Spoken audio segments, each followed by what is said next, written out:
My name's Daniel Bailey. People formerly know me as the Blind Gooner. Why the Blind Gooner? Because I'm a gooner and I'm blind, pretty much.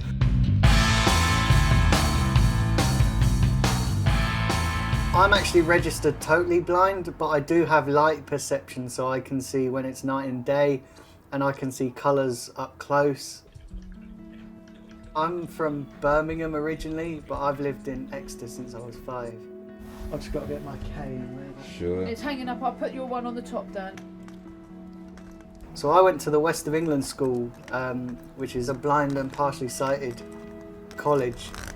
I'll be a lot quicker if I have my dog. My love for Arsenal started way back in the early 90s. My uncle was a big Arsenal fan, and I used to go around to his house, and Arsenal was always the team that I watched, and instantly I sort of fell in love with them, to be honest. You know, the brand of football back then that Arsene Wenger had us playing was absolutely fantastic.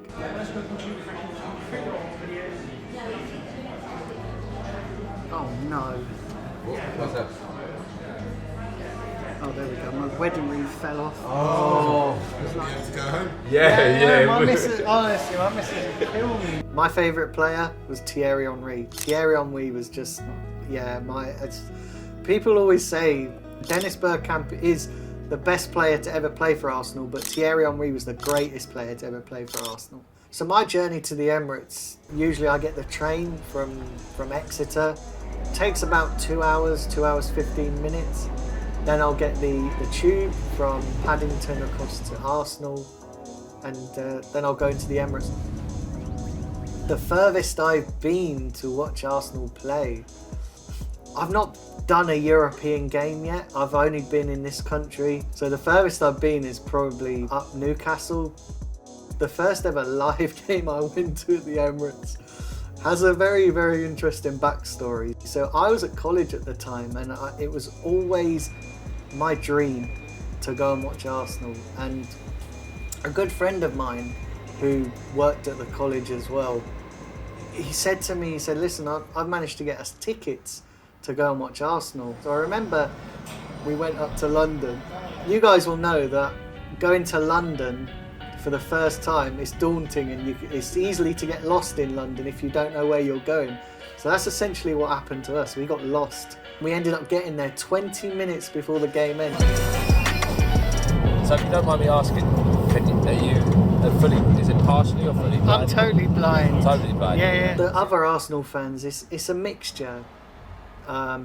It's a mixture. So some people are absolutely fine that have a disability. They it doesn't really sort of faze them or bother them. How long have you been a season ticket holder for? So I've been on the waiting list for about 12 years, and I got it in 2017, and I've not missed a game since. That's serious. Some people, they often come out with stupid things, do you know what I mean? Like, there was this group of people behind me, and I remember them saying to each other, they were going, oh, well, why is he here at the game? Because he can't see it, and it's a waste of a ticket. And I remember just thinking, how naive and stupid must you be to come up with, to be thinking like that? But usually most of them are very, very understanding and very accepting.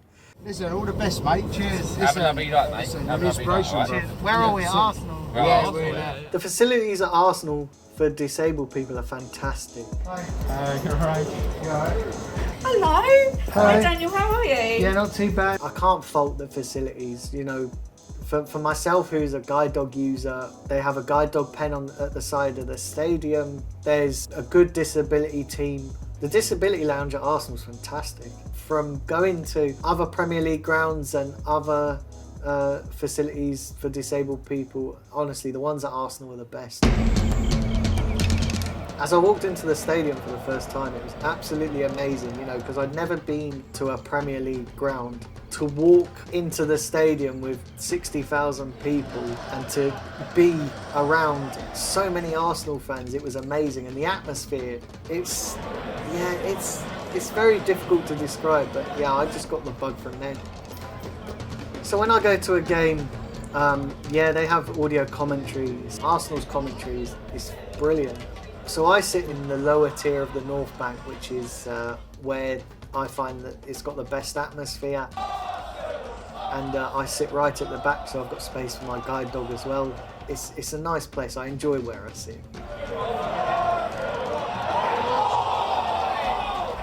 So I imagine a game of football as pretty much anybody else imagines it.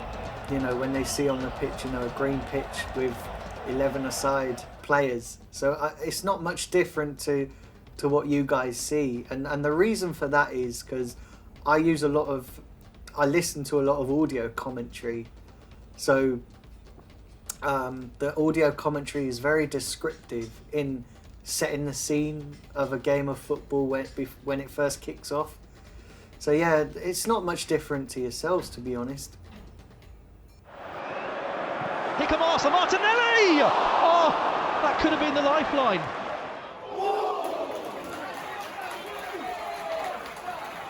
How important is football in my life? Football's massive.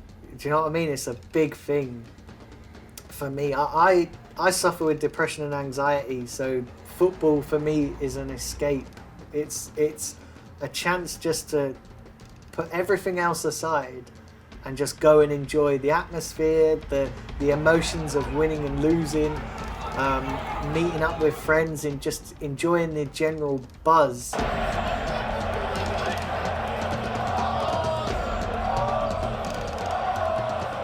Is the expense worth it?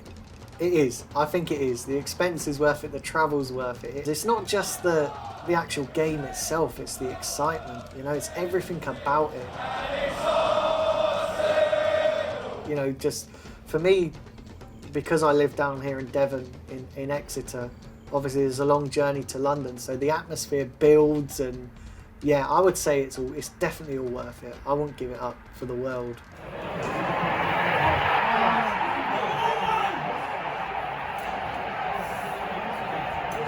What I would say to people, somebody like myself who has a disability, don't treat us any different. That's all any of us ask as blind or any disabilities. We only want to be treated the same as anybody else. I can't bloody believe that. You know, ask questions, be inquisitive, but don't have these preconceived perceptions and ideas on what disabled people can't do and what disabled people can do. Always be mindful of the fact that we are no different to anybody else.